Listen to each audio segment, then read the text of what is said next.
हौसलों की तरकश में कोशिशों का तीर जिंदा रखो, हार जाओ चाहे ज़िंदगी में सब कुछ, फिर से जीतने की उम्मीद जिंदा रखो।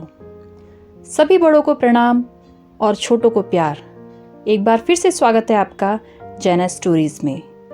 आज की कहानी का शीर्षक है विलक्षण अतिथि सत्कार। विष्णु कांची में दामोदर नाम के एक गरीब ब्राह्मण रहते थे। जब उनका विवाह हुआ तब उन्होंने अपनी स्त्री से कह दिया कि देखो, मैं गृहस्थ बन गया हूँ।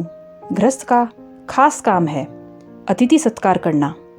मैं घर में हूँ या ना हूँ, कोई आए तो उसको भूखा मत जाने देना।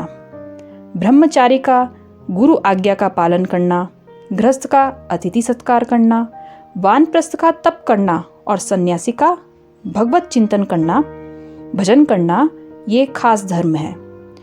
उनकी स्त्री ने कहा कि अच्छी बात है। वे ब्राह्मण कांची नगरी में फिरते और भिक्षा में जो कुछ मिल जाता लाकर स्त्री को दे देते। घर की स्थिति बहुत साधारण थी, खाने के लिए अन्न भी नहीं था। भगवान बड़े लीला पुरुषोत्तम हैं, उनकी लीला बड़ी विचित्र है। एक दिन भगवान बूढ़े सन्यासी बनकर आए और बाहर चबूतरे पर बैठकर बोले कि घर में कोई दामोदर है। ब्राह्मण ने सुना तो बाहर आकर प्रणाम किया। सन्यासी बोले कि आज मन में आया कि तुम्हारे घर भोजन करूं। ब्राह्मण बोला कि बड़ी अच्छी बात है, आनंद की बात है। वह बूढ़े सन्यासी को भीतर ले गया और उनको बैठाया। देवयोग से उस दिन ब्राह्मण को गांव से भिक्षा नहीं मिली थी। उसने सोचा कि अब क्या करें, खुद तो भूखे रह भी जाएं, पर महाराज को भूखा कैसे रखें। घर में कोई संपत्ति नहीं थी, केवल फटे पुराने कपड़े और बर्तन थे। गोपी चंदन था, टूटी हुई चटाई, घर की सामग्री थी। ब्राह्मण अपनी स्त्री से बोला कि आज तो बड़ा गजब हो गया, अतिथि भूखा रह जाएगा। स्त्री बोली कि आप घबराते क्यों हो, मैं बैठी हूं ना। ब्राह्मण बोला कि क्या तेरे पास कोई गहना है। वह बोली गहना कहाँ है, कपड़े भी फटे पुराने हैं। ब्राह्मण बोला तो फिर अतिथि सत्कार कैसे करेंगे।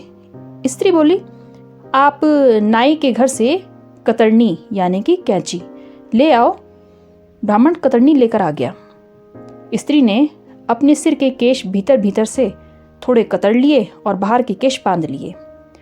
कटे हुए केशों की रस्सी बनाकर ब्राह्मण को दे दी और बोली इसे बेच आओ। ब्राह्मण उसको लेकर बाजार गया और बेचने पर जो थोड़े बहुत पैसे मिले उससे वो थोड़ा चावल और दाल ले आया। स्त्री ने दाल चावल बना दिया। सन्यासी को कहा कि महाराज रसोई तैयार है, भोजन करो। महाराज बैठ गए। ब्राह्मण केले का पत्ता ले आया और उस पर भोजन परोस दिया। महाराज खाने लग गए। उन्होंने पत्तल में एक भी दाना नहीं छोड़ा। ब्राह्मण ने कहा महाराज और लो।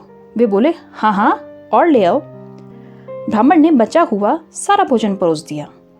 महाराज ने सब खा लिया और बोले कि बस अब तृप्ति हो गई। फिर बोले कि भाई बूढ़ा शरीर है, कहाँ जाएंगे, अभी तो हम यहीं रहेंगे। ब्राह्मण ने कहा कि हाँ महाराज आप यहीं विराजें। महाराज दिन भर वहीं रहे। शाम हो गई तो बोले बस दाल चावल बना लेना, ज़्यादा वस्तु की जरूरत नहीं है। ब्राह्मण बोला कि ठीक है महाराज। ब्राह्मण की स्त्री ने सिर के बाकी केश भी काट दिए और उनको बेचकर महाराज के लिए दाल चावल बना दिए।